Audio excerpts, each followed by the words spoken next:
Welcome to Ambient Discourses, conversations with musicians and composers who create musical experiences and sonic landscapes. My guest on the program is Sherry Finzer, a flutist from Phoenix, Arizona in the United States, and the driving force behind Heart Dance Records and Higher Level Media. Our conversation was simply sublime. We talked about creating a space for the listener, her involvement with the Insight Timer meditation app, her new album, The Gratitude Project, and so much more. Her story is both inspiring and interesting, and I think you'll enjoy this one too. So let's get right down to it. I present my conversation with Sherry Finzer. Sherry, it's wonderful to have you here on the podcast, and this featuring you on this special episode of the Stolus Relay Station. I'm just enamored to finally have this conversation. So many wonderful artists have come my way because of your record label, Heart Dance Records. Plus, your music has just been an amazing sweet spot of quiet intimacy and a way to quiet down your mind and just open up. And I just welcome. It's great to have you here and to have this conversation.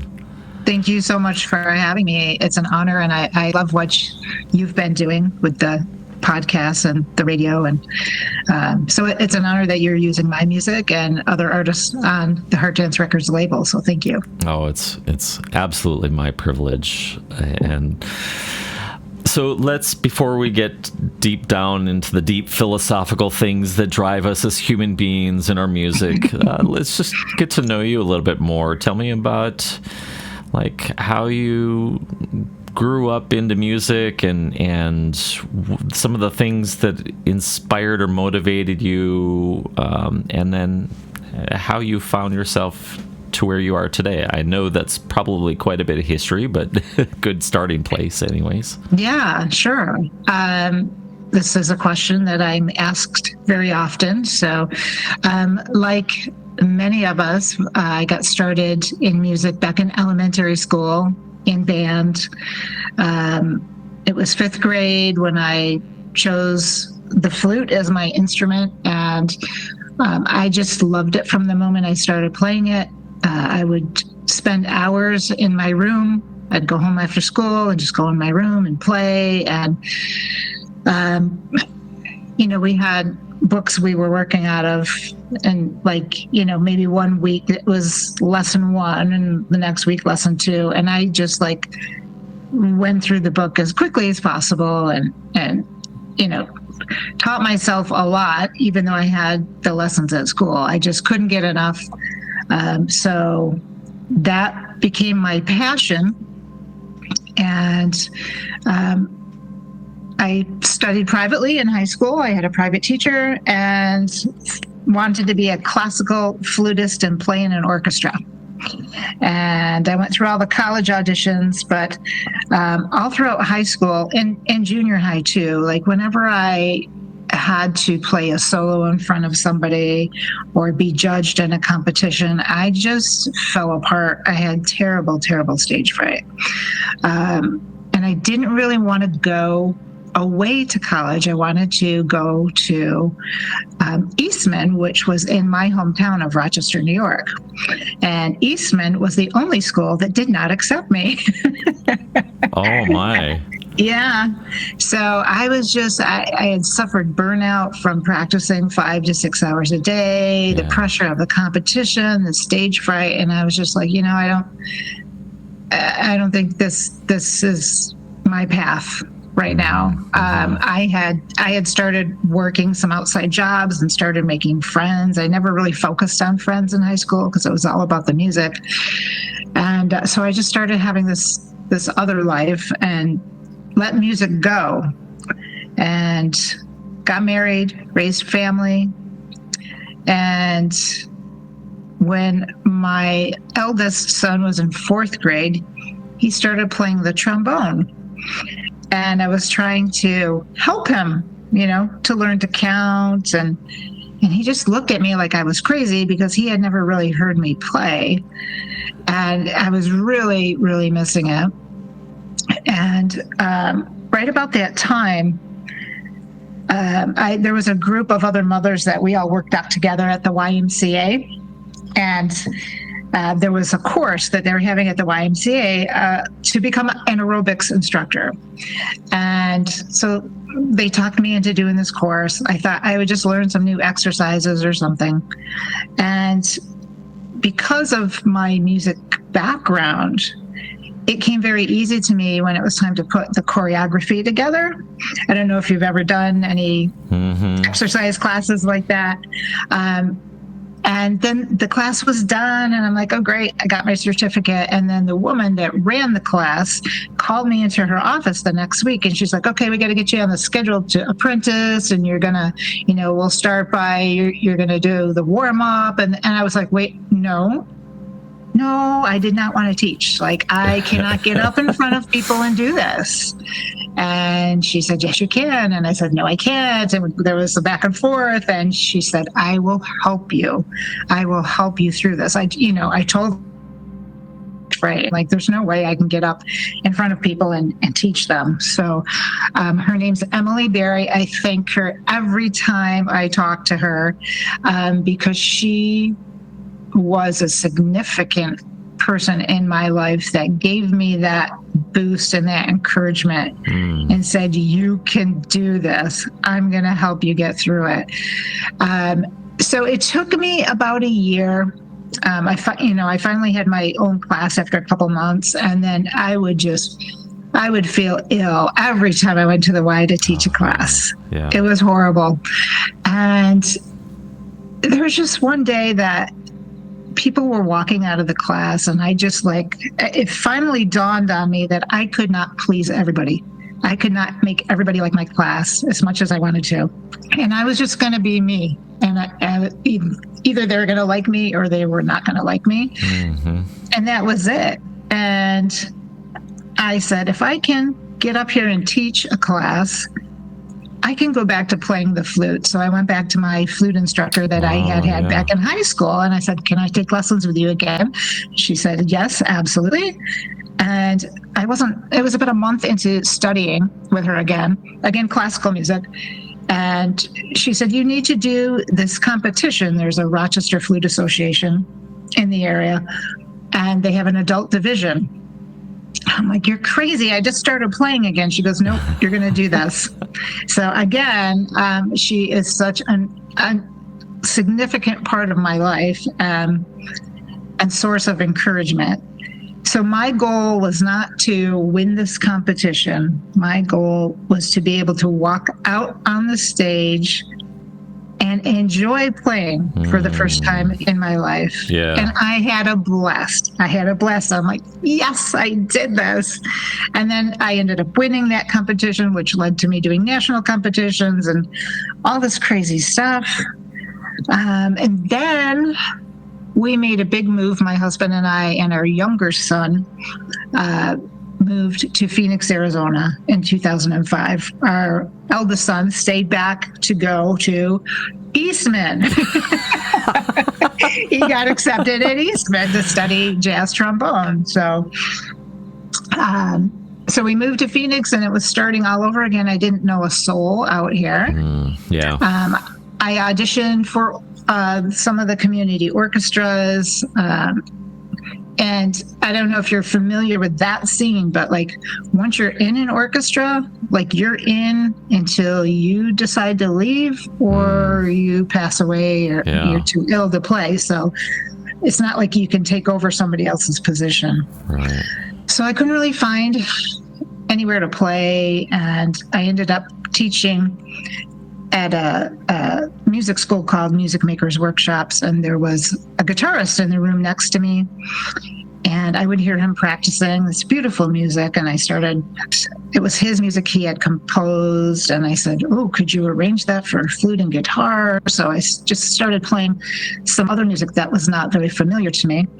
And eventually, just through networking, I met up with a harpist for years and wanted to act in jazz. And then there was a flamenco guitarist that wanted me to play in his band. And he said, you need to learn to imp. A classically trained musician, because we like to have the music in front of us.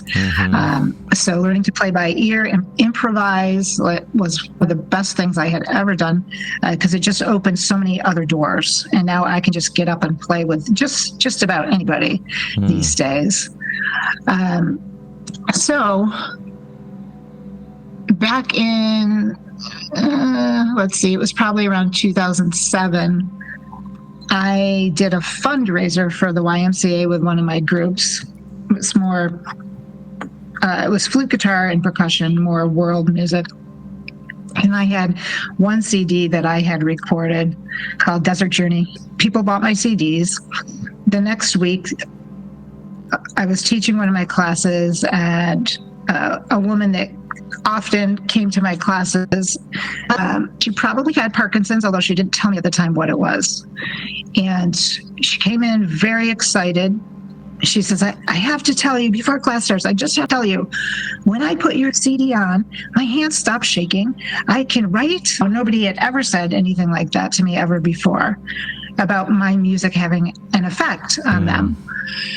So I thought, wow, this is pretty powerful. And this is not my music. What would it be like if I created my own music? Would people like that? Would it have the same effect?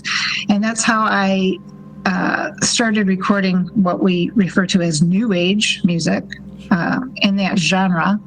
I went to an engineer and I said, I want to record new age music. I have no idea what I'm doing. And he said, I will help you. So again, another person that helped coach me and help direct me on my path here. I just started creating my own music and just letting it come from the heart. I don't compose like many people where they write down the ideas and sketch it all out. I just go into the studio or wherever the space is and just play. Let's check out a track from one of Sherry's beautiful albums. This comes from the 2022 release, Synesthesia. And this track is entitled Obsidian Shadows, here on Ambient Discourses.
It's really interesting to hear about the different people that have had these kind of touchstone moments in your life that have helped shape who you are right now, and pointing to our interconnectivity and our interdependence upon one another, and how that can really shape and mold you and inform your choices and inform.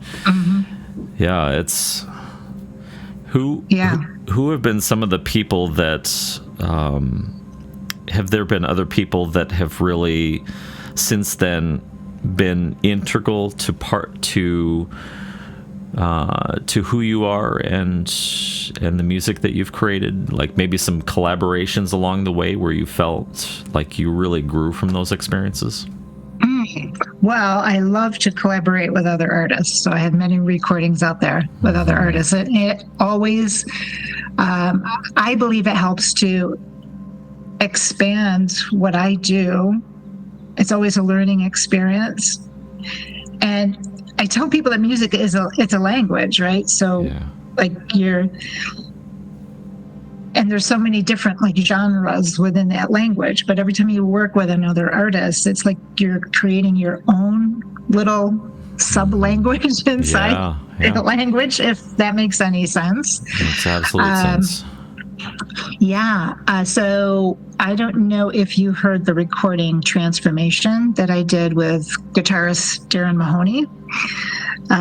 There's a whole story there. I met Darren in 2010. There was a huge wildfire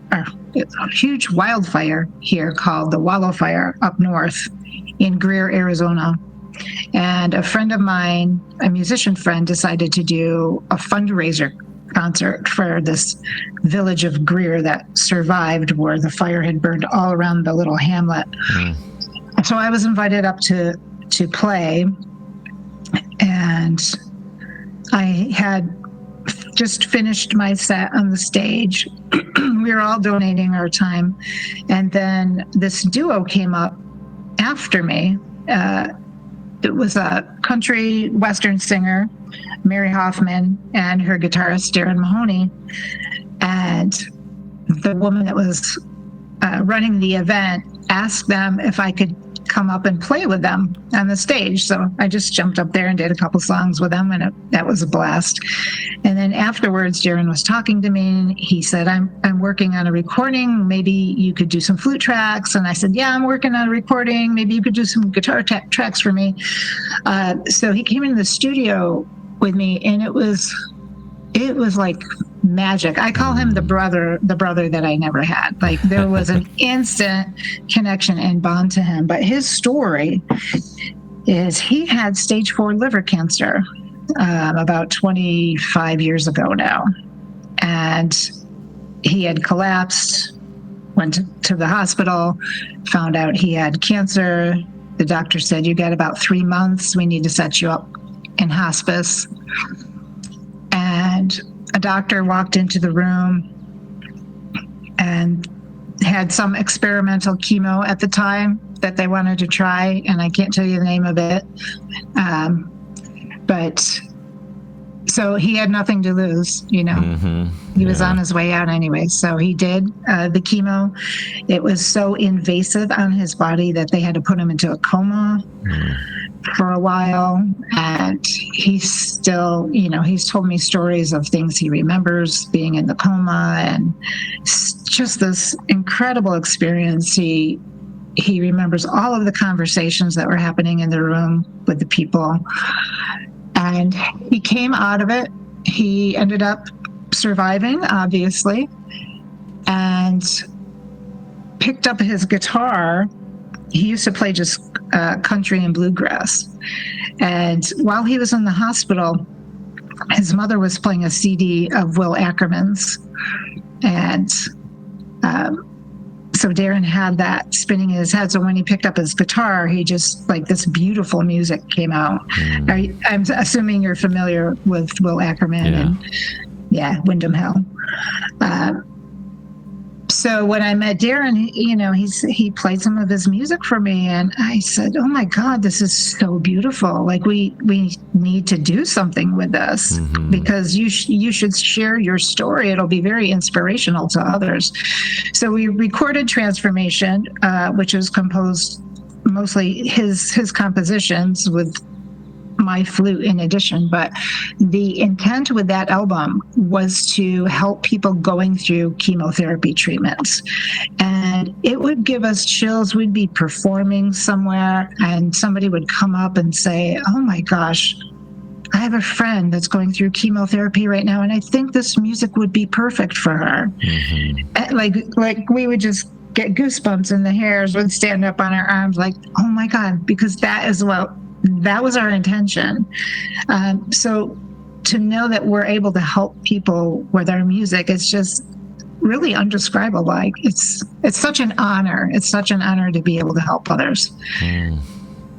There's a selflessness in that and a minimalization of the ego, which is, I find, to be both absolutely necessary for today's musician, but also just to get out of the way and let the music just do its thing and allow allow another person to immerse themselves on their own and find whatever they need out of it, find their healing out of it, find comfort, find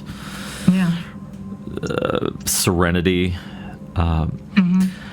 I'm curious, so it's interesting your experience in the past with absolutely paralyzing stage fright and with regard to competitions, and it's almost like you're not wanting to put you or yourself out there, and through this resurgence of finding music again and being aided by these other people that have come along your way across your path, that you've been able to almost transcend through the ego-ness that we all get hung up on as musicians to a place of, this music is not for me. It's not for my identity. It's not for self-importance or all of the things, but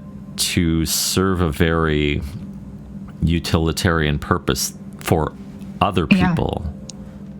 Yeah, and when I started doing this style of music, I remember being in the studio and my engineer, John Herrera, was saying, "You're playing too many notes. It needs to be less." And I was getting frustrated, and he said, "Go home and think about it. You can't do this today. Go home and think about it." So I had to step back because in my mind I was still thinking, "Oh my gosh, what are the classical flutists going to say?" Because you're trained to play, so many notes in a minute, and just holding one note for 10, 20 seconds. I had to get out of my head to do that. 100%. In fact, it's I liken it to the space in music. I liken it to how, like, some of the Eastern traditions like Taoism and Buddhism, how they make equal mention and validity of the darkness. For the light to even know of its own existence, it has to have the darkness.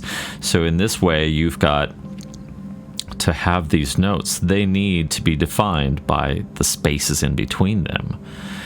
And I think that those spaces in between, to the engineer who's coaching and guiding you in that's golden advice there, like finding the beauty in the space between notes. And exactly, I was just going to say, it's the space in between the notes that's really important.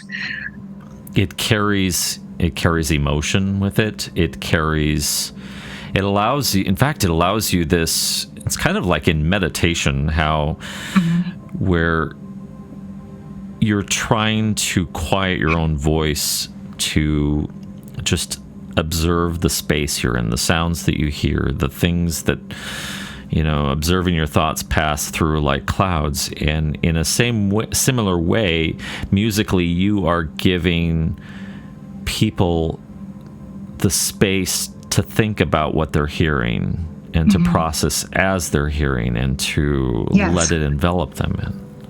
Yes. And it's always interesting to me when people reach out to me and tell me like what a particular song did for them or what they imagined when they were listening to it. It's different for everybody. So it's just putting the music out there and letting each person experience it in the way that they're supposed to experience it. And only they can have that experience. It's beautiful and entirely frustrating.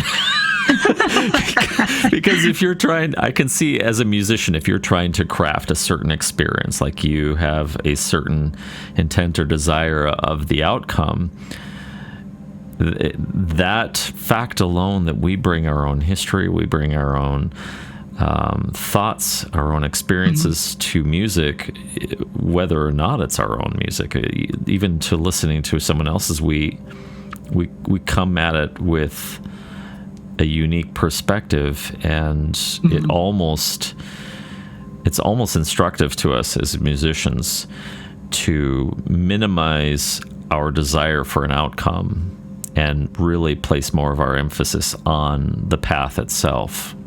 In fact, I was just reading that,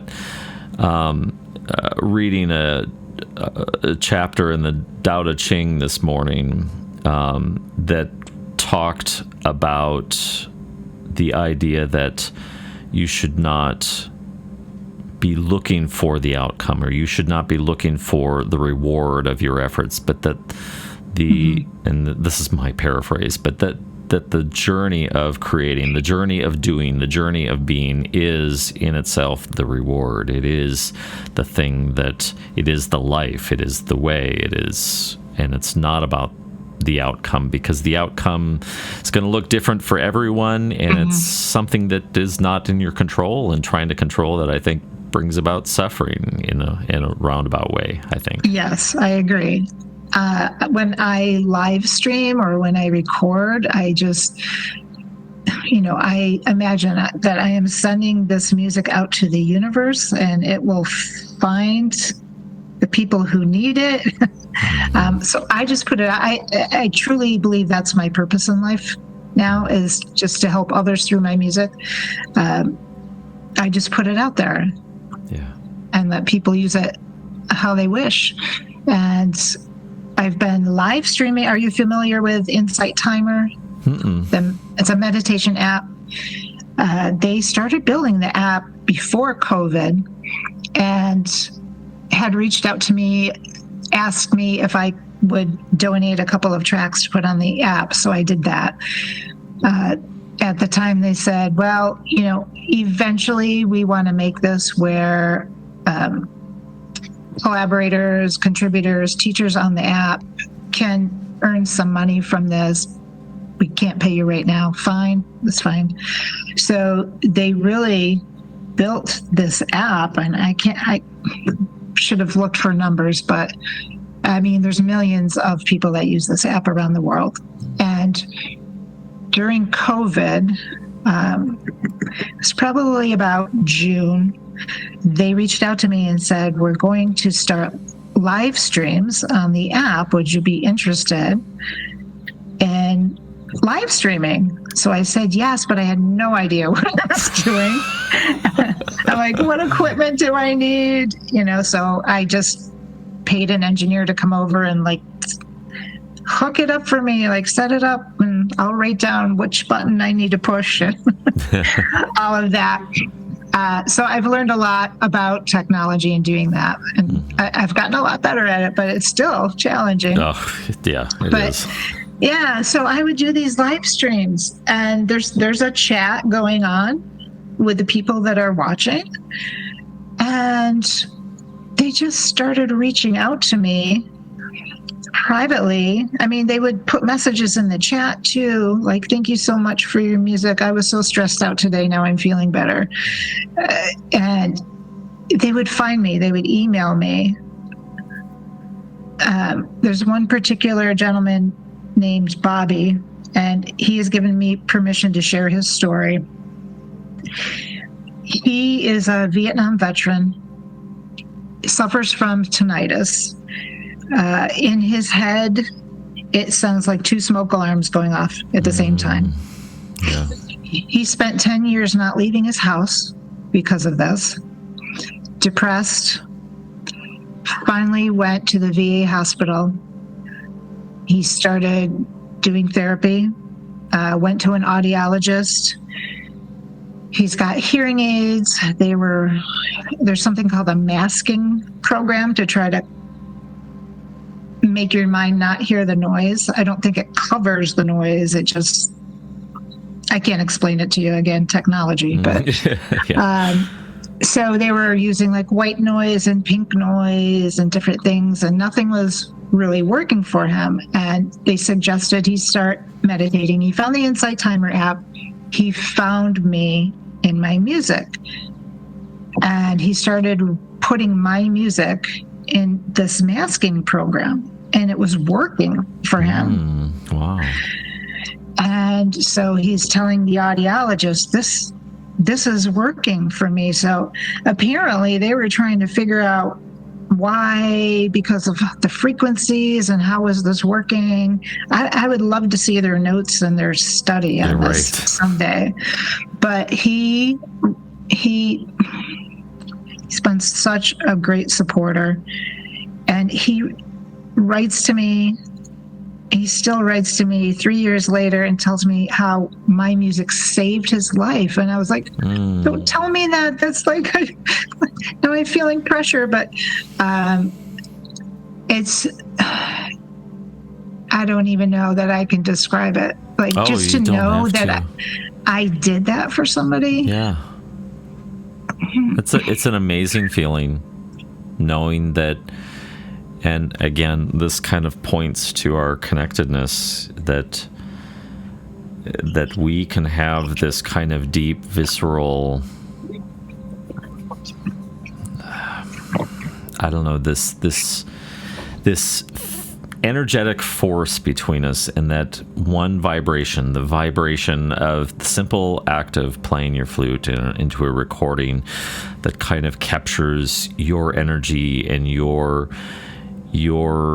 emotions behind it and your intent, and that the culmination of all of that is somehow the right resonance for, you know, certain people, or they just happen to be in the right spot where that reaches them at a deep and meaningful level. I've had that experience with other things. I was talking with Robert Rich. He was kind of commenting that even he knows people that could easily find healing in death metal. Right. I always say it doesn't have to be my music or my style of music. Right. And I really think it has something to do with just like, I believe that we are beings of energy. Like, we have, I still kind of struggle with the idea of chakras, and it's not a metaphor that I've yet been able to get into, but I do feel like there's an energy and a wave about us, that the things that we create and the things that we express are a perfect fit for just the right people out there. And like you were saying earlier, you know, who knows how this stuff gets orchestrated into the universe and how people find it. But when the right people do, you know, without a doubt, just how deep of an impact that potentially can have, and how rewarding it is to feel connected to someone in that. Yeah. So he's become a great friend and a great supporter, and, you know, we share personal stuff with each other and support each other. So these connections that I've made through Insight Timer, I would have had no idea when I started live streaming on there, the people that I would meet and the stories that I would hear. And just the gratitude and the love that they send my way. And I'll just tell you, I don't know if you know that I broke my wrist. Yes, I saw that. I was just like, and for a flautist, I was like, oh my God. It was terrifying. But I had so many people praying for me and sending me healing energy. Like, I just went to the doctor for my 3-month checkup yesterday, and he goes, well, you're looking like you're at the 6-month point, and it's only 3 months. So he says you're doing great. And just the fact I was able to play my flute again a week later, I really believe everybody sending me those prayers and energy helped. Let's check out one of Sherry's collaborations. This is a tune that comes from an album that was a collaboration with a multimedia artist on the Heart Dance Records label by the name of Elise. This is Sherry Finzer and Elise from the album Phenomena, and this is entitled Airglow, here on Ambient Discourses.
I'm thinking about music and emotions and the feelings that we inject in as musicians and the energy that we put in there, but also what the listener provides when they come to the music as well.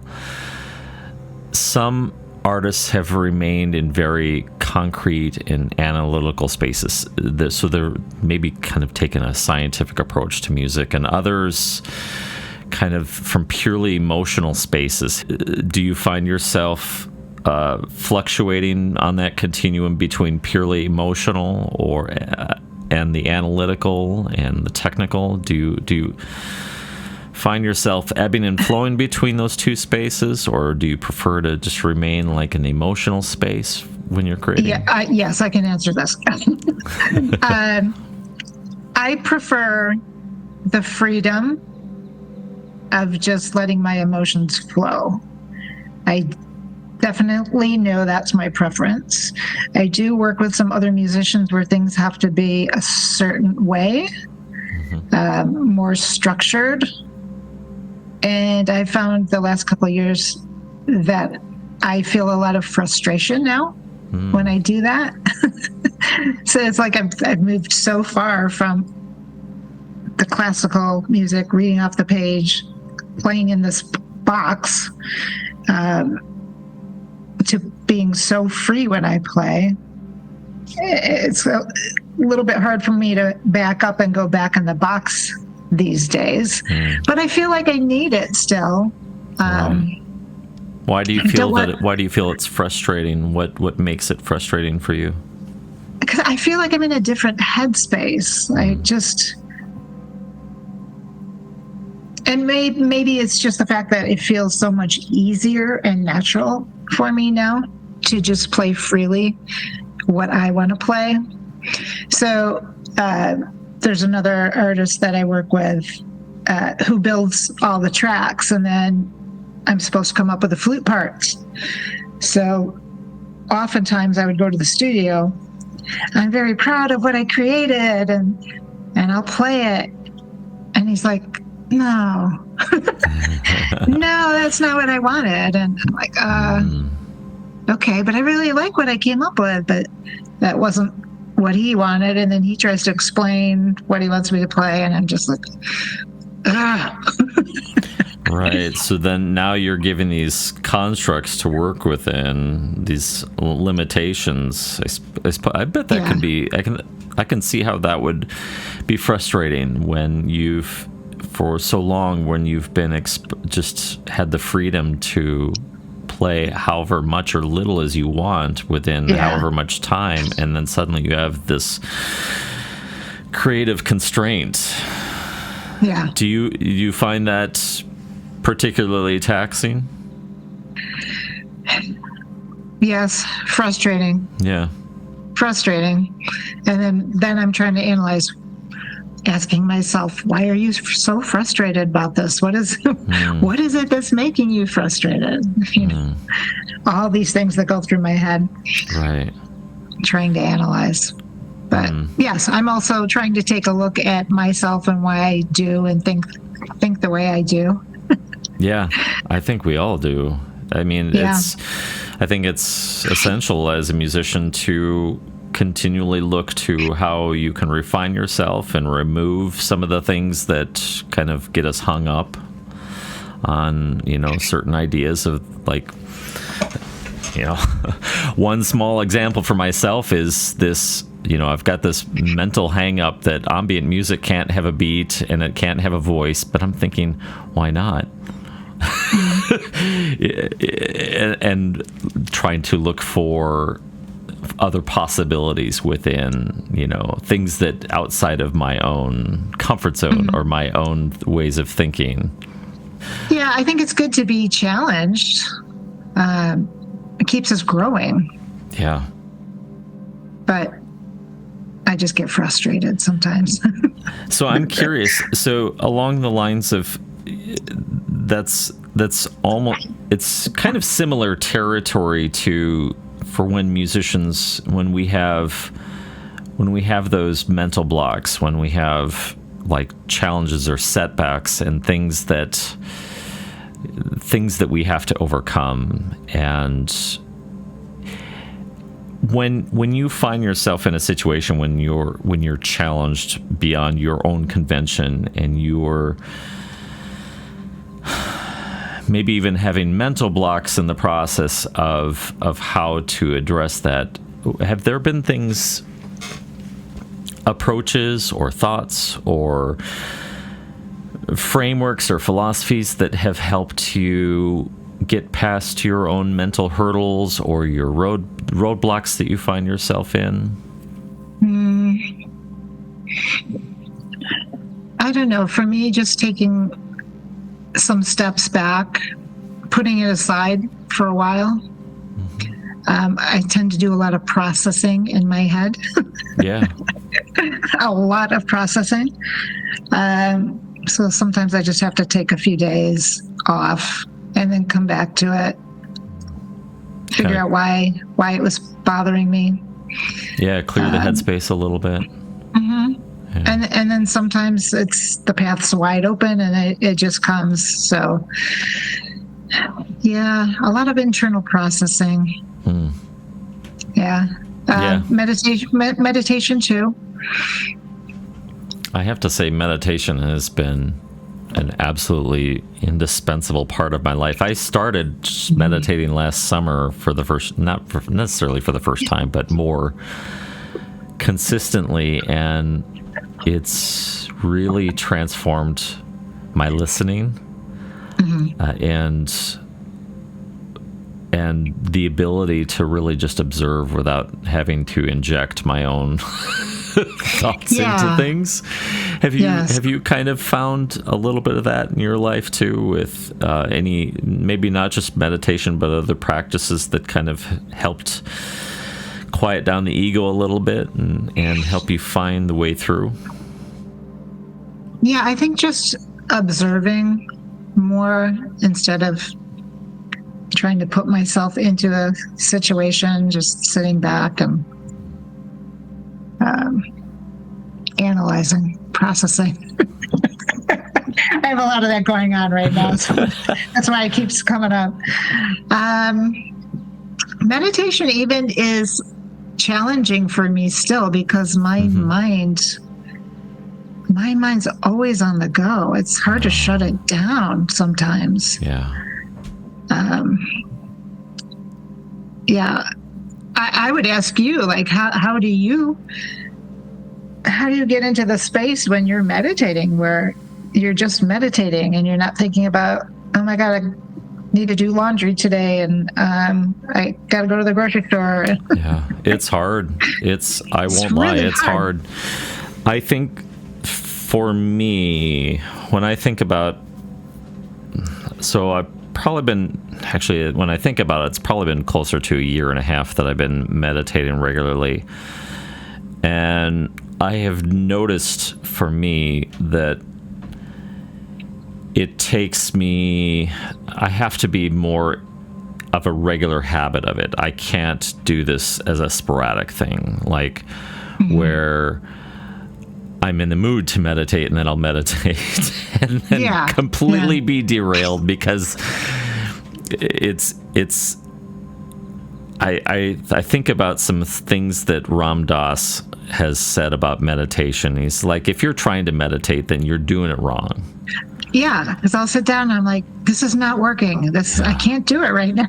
I know. And you almost have to, well, I think the thing that was really liberating for me with regard to meditation is to stop making a ritual out of it. First of all, stop approaching meditation with having to have an objective. Right. Like, I want some sort of experience, or I want some sort of outcome, and to simplify it as I'm just observing my body breathing. Just following the natural rise and fall of my torso, or observing the feeling in and out of my nose. And as thoughts come, you kind of like sometimes I get hung up on the thoughts. I used to get hung up on them all the time, like, well, I just spent 15 minutes thinking about something that's completely unimportant. I get it. I totally get it. But and the thing is that you have to have compassion and grace on yourself. And I don't think that when people are venturing out to try and meditate, they don't come to it with enough grace and compassion for themselves and their monkey brain wanting to continually assert itself into your consciousness. Mm-hmm. Yeah. And maybe another facet that kind of helped is realizing that one of my goals is to try and be less and less and less, and to kind of the Taoist way of being the river that moves effortlessly. It just moves, and it's trying to look for the lowest possible outcome, the lowest space that it can occupy, mm-hmm. and then come to a place of rest. And mm-hmm. so that helps, because then it becomes then my thoughts become less important. Yeah, because I've had some great meditations where I've, seen things and things have been shown to me, and then other times I'm like, what just happened? Nothing happened. And that's okay. There was no message. There was no message today. Yeah, the message is optional. The message just happens if it happens. It doesn't. Yeah. I think that's one of the hang-ups that we have, I think, as Americans, is living in the West. We have, I think we're driven by results and outcomes. We're driven by things, nouns. But I've heard a lot of ideas that have really challenged my perspectives from people. I know this is going to totally start to paint a picture of me as being this hippy dippy psychedelic dude. But like I've come across these teachings and lectures from people like Ram Dass and Alan Watts and other people within those circles, and seeing how I don't know how unimportant my thoughts are, and how unimportant I am. And by I am, I mean my ego, this picture that I've painted of who I am.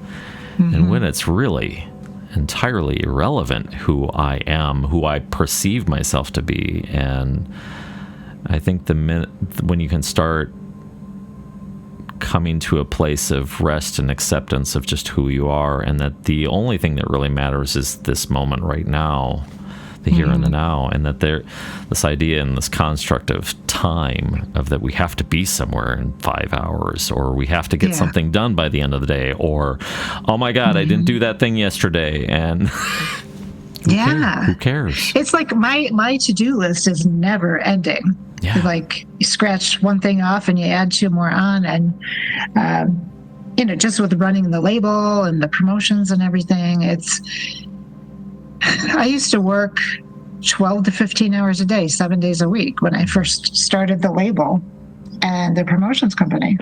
Yeah. And after I said, I'm going to do this for 5 years and see where I am.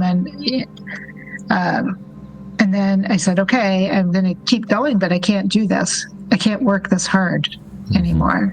So that's when I started putting a team together to help me. And now I was like, I try not to work on the weekends, to take a couple days off. So I've been trying to gradually give more duties over to other people and to give myself more space. Otherwise, my head is just going and going and going. I've got another track that I want you to hear, and this comes from the brand new, gorgeous 2023 release, The Gratitude Project, which was recorded in the Tank recording studio down in Colorado. Just a wonderful space. This track is entitled Undercurrent. Here on Ambient Discourses.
Yeah, I was doing some Reiki sessions, or I was having some Reiki sessions done a few years back, and the message that came through was, because I always say that I create music for other people, and the message was, you're supposed to be using the music yourself, dummy, like, oh, yes, I need music for healing as well. Yes. Interestingly enough, that supports that idea is that earlier this year, as I started to meet new musicians, so beyond just playing their music and getting the solicitations come my way, when I really started having conversations with musicians about why they do what they do and when they started, it's amazing how many ambient musicians came about during the pandemic. And that the majority of those musicians that came about in 2020 or 2021, and that they were doing it entirely for themselves, that it was their healing, their meditation practice, their attempt at trying to deal with some of these really heavy emotions or heavy life experiences and all the things that we're experiencing as, being isolated from one another and being confronted with our mortality and the finiteness and ephemerality of life and so maybe, I don't know, would that be consistent with you too, that you've in the process have discovered that this is for your healing as well? Well, it took me several years before I realized that even when I was a kid in my room practicing for hours, that was my healing. That was my therapy back then, because I was escaping some other stuff that was going on in life, and hiding out in my room playing my flute was healing for me. During COVID, I took my sound system outside and set it up in the driveway, and I just started playing outside, because I'm like, maybe somebody will hear this and it will help make their day a little bit better. And so the neighbors started coming out, putting their lawn chairs in the driveway. And they're like, when are you gonna, shouting, when are you gonna play again? Because nobody would go near each other. I'm like, I don't know, Saturday. So, and then I would set a sign outside, like, next performance, Saturday, 4:00 or whatever it was. And they just started telling people, and more and more people would come down. And we live in a neighborhood where there's people golf, so people have golf carts, and they were driving the golf carts down. They're all parking in the street, and then traffic couldn't get through. And and then we found cul-de-sacs where we could set up and play. And it just grew to be this thing, and it really helped people get through COVID, but it helped me too, because it's like, what are we going to do here? We're going to go crazy. Yeah, I know. I got to do something. But music is definitely just going and playing, doing the live stream. I feel so much better when I'm done with my live stream. So it is, I know it is healing for me too.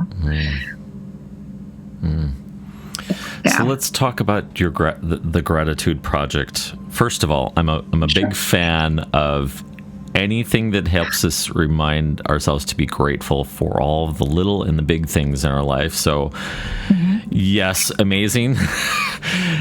And also the tank. Oh my God, that you should go. The minute, so I heard, I think it was your recording, one of your recordings first came my way when it's talked about the tank. I'm like, what is this place that we has such magical reverb that goes on for days and days and days. And of course, that's an exaggeration. Oh my God, the Gratitude Project is so beautiful, and I just it feels just, I don't know how to, it's ephemeral. I can't describe it. It just has this, again, going back to the negative space between notes. That's what makes it for me, is this long space of just time to let that note resonate and process, and find yourself kind of in this slow,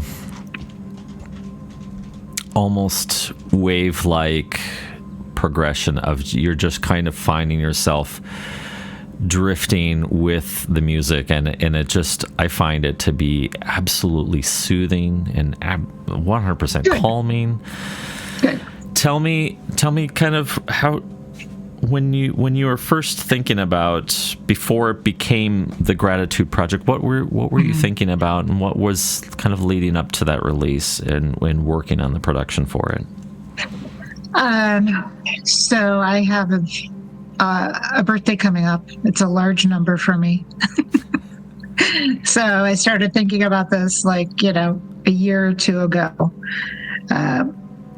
What am I going to do for this birthday? Am I going to release something in correlation to the birthday? And so the idea behind it was to, as far as gratitude goes, like, all of the good and the bad have brought me to the place I am today. So, like, I wouldn't be here without any of that happened in the past. So even the bad things, I am grateful for. So they're all wrapped up in this project. I released an EP for each decade, and now all of those EPs are within the Gratitude Project with additional tracks for the last decade. But so it is appreciating the good and the bad. And I don't know if the titles kind of give any understanding of what was happening at the time, but so it's a reflection of my life, being grateful for everything that has happened and the people that were involved in my life as well. And then it's I think this is the fifth or sixth recording that I've done inside of the tank as well. Yeah, that place is beautiful. I it's going to be a priority of mine to someday make it down there and record a project with them. It's Where are you located again? I'm up in Minneapolis, so it'd be a little bit of a haul, but it would still be worth it, I think. And what you mentioned about taking time to even be grateful for all of the difficult things, the negative things that you've endured. That's a really difficult lesson to get through, and to come to a place of genuine gratitude for that, and which I've been kind of on a similar journey lately, trying to express that same kind of gratitude and thankfulness for all the crap. And I think that's it's not easy. Not easy at all, but something that I feel is almost essential to us. But it's helped to make you who you are today. Right. And get you to this point of your life. Even though it seems painful and crappy. Yeah. Like I think about, like, for me, and sorry, I don't want to make this about me, but no, it's fine. To personalize this in your with the gratitude about the negative things. For a long period of time, I was stuck in the evangelical movement, and I don't want to discount it for anyone else who actually gets something out of it. That's great. But I had been in situations of deep manipulation and isolation from people who weren't of the same mindset, and that's just really scratching the surface. But coming out of that, I had to mourn like 30 or 40 years of being immersed in this, and the isolation that I created, the otherness of, well, you don't think the same way, you don't believe the same things, and the judgment that comes with that, and finally coming to terms with that out of all that has taught me compassion and inclusiveness, and trying to see people with eyes of acceptance, regardless of where they are and regardless of what they think and do, and all that to say, and it's really refreshing to see you express not just gratitude for the wonderful things in life, because that's what we all do. It's the easy thing to do, but to go that extra distance of finding gratitude in all of the difficult things, the negative things that you've endured, and I think in a roundabout way it contributes to the relatability of your music and how the energy that it puts out and how that might resonate with other people, especially. So the gentleman I was talking about earlier, Bobby, I started writing a book this year, so I was talking to him about writing a book about my journey, which it's nowhere near done, but the intention behind the book was to encourage people that they can go back to something later in life, like I did with music.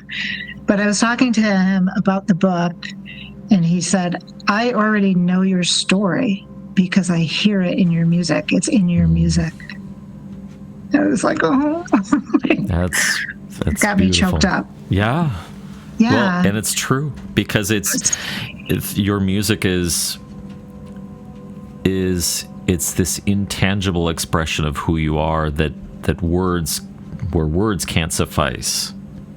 Going back to the language that you've created, it's an expression of intangible language where we don't need to engage the concrete mind, and it's something that we can just allow to resonate with us as is. And so a little bit of your history and your experiences are intermingling with other people and their history and their expressions and what they're facing with. So I think it's just this profound connection to it all. Yes, and I've always thought that I could tell a story better with my flute than I can actually speaking and telling the story. Like, just let me play it for you. Here it is.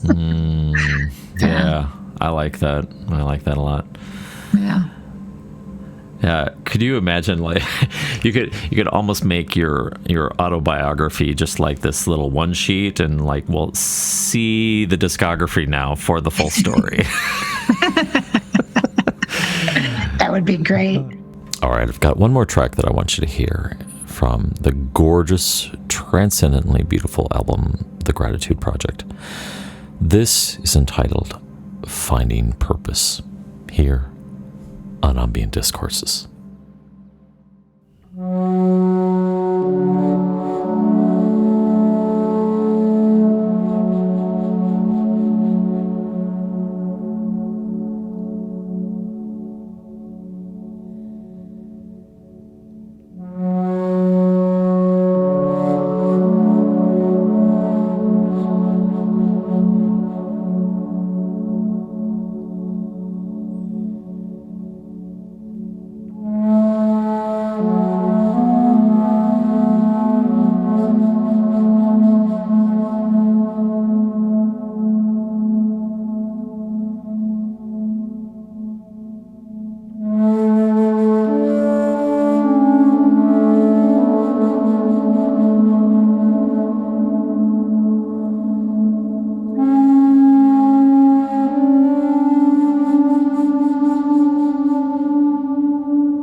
I played with a percussionist named Will Klipman, and we were doing a retreat at a resort in California.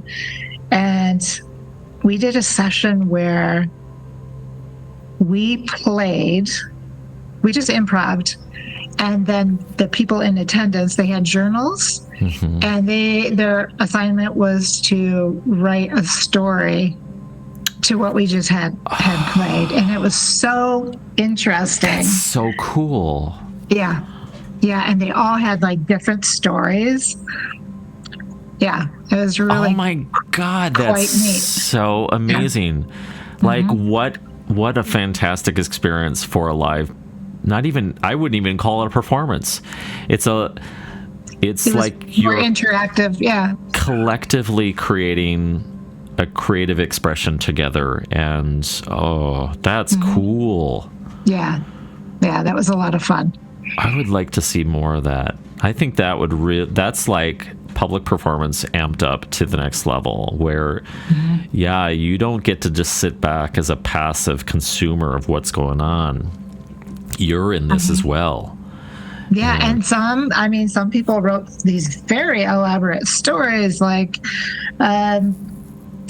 I'm walking through the street in this town in Africa, and the children are coming out and dancing with me. And it was just like, wow, these are incredible visions and stories that they felt from what we were playing. I think that's just so beautiful. I really like the idea of inviting people to create while you are in the process of creating, and that they're able to participate in that as well. And it's, oh God, I have some artist friends too that paint to my music. I think that's just amazing. I think that makes,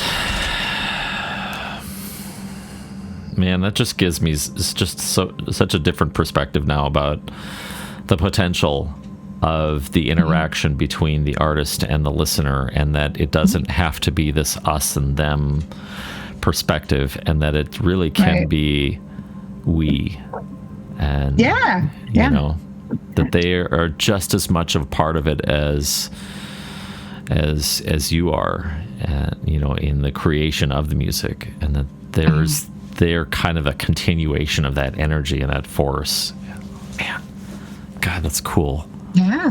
I'm just I am genuinely jazzed. I'm genuinely jazzed about this idea, and this oh man, now this is giving me some ideas about how I can, because I've been struggling to figure out the live component of ambient music, because it's there's no venues for live music, for ambient music, at least not here in the Twin Cities. And I mean, when's the last time you heard about, you know, a nightclub that it's just all ambient or neoclassical or new age music? Yeah. You don't. It's not a thing. You might go to, maybe once in a while, you might see an art installation and someone's playing in the corner during the premiere, but I really like and dig this idea of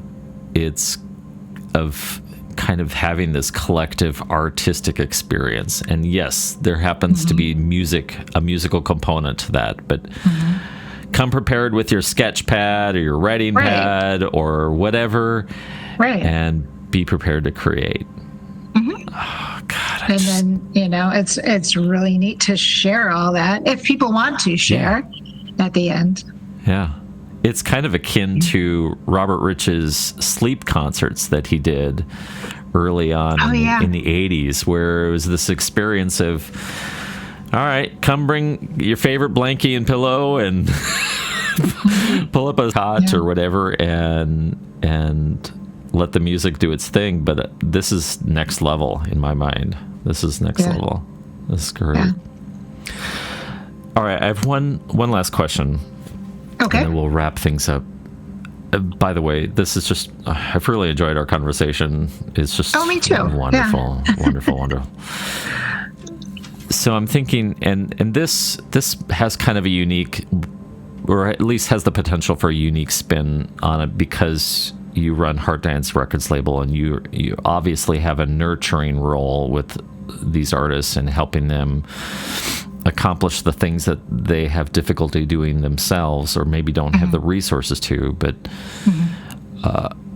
what kind of advice, or what advice would you give to artists that are either starting out for the first time and they're trying to find themselves, or maybe like your average independent artist that's just out there slogging it and kind of probably even struggling in the current model of how music works? Would you have any advice for them? Well, yes. Seek people who are doing what you want to do, and see if they'll talk to you and share their experiences and knowledge with you. When you're starting out, it's hard to build a team, but if you get to the point where you can build a team, it's very helpful, so that maybe you can have your weekends free and you can go do something besides sit at your computer all day. I'm feeling personally attacked here. What is this? I'm kidding. No, I'm talking about me. Like I know. Me trying to step back. Yeah, I mean, I think that's what I did. I was lucky to go to an event. There was a music chart called Zone Music Reporter. It's still around, but they used to have award shows every year. And I went in 2014, and I met all kinds of musicians that were there. And generally, I think in this genre, we like to share and help each other because we all believe that this music is healing to others. So I feel very lucky that I met some great musicians, and I said, hey, I'm thinking of, growing my record label and starting a promotions company. And they were very encouraging and introduced me to people. Making the connections is really important in the music business. And if you're introverted, it's more challenging, but don't be afraid to put yourself out there and just reach out to somebody. If you just email them and ask them, hey, could I have 10 minutes of your time maybe sometime? I love what you're doing, and I'm starting out in the business. I don't know how to get my music out there. Can you give me any advice? Maybe they'll reply, maybe they won't, but if you don't ask, you don't know, right? Right. What's the saying? You miss 100% of the shots you don't take. That's right. That's it right there. It's and nothing, and only you can do the work. Only you can make it happen. You have to be involved in, that conversation is not going to happen without you. No one's going to do it for you. Yeah.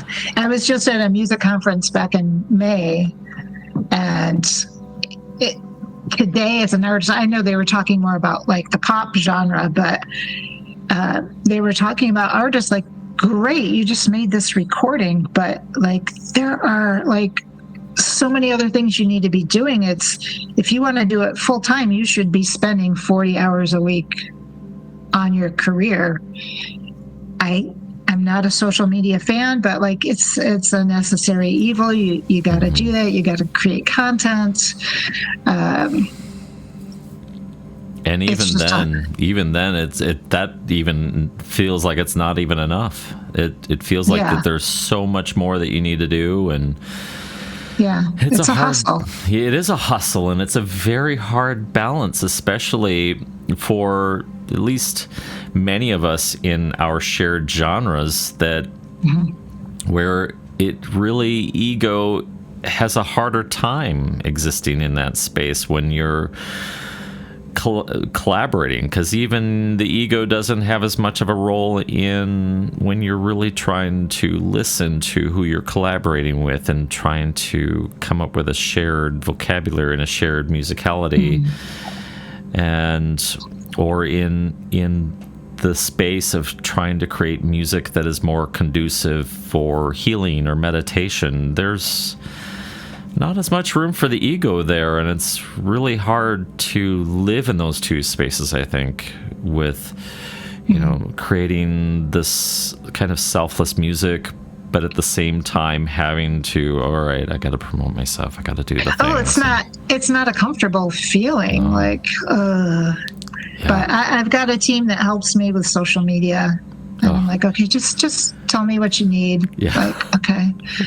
And they do the posting, so that's been very helpful, because when I think of, I got to post again, like, I know. What am I going to post now? I know. So having somebody that can kind of organize that and know your schedule, like I'm going on tour in September, so they're like, okay, give us all your flyers and all that information, so they have something to work with. You have to give the team something to work with too. And they want video content, so they said, just all right, pick one day a month to just do all your videos at one time. Okay. I know, it's such a slog. I won't lie, that's going to be one of the first things, if I can ever offload that is going to be one of the first things, because I feel my soul just go and wrinkle up when I'm on any amount of time on Facebook or Instagram or whatever. It's just... Yeah. And when I broke my wrist, they were like, yeah, you probably don't want to post about that. And I said, you know what? I'm going to let people know. I'm going to share this with my fans. And I'm really glad I did. Yeah. Because there was so much support and so much love and so much healing energy was sent my way. Yeah.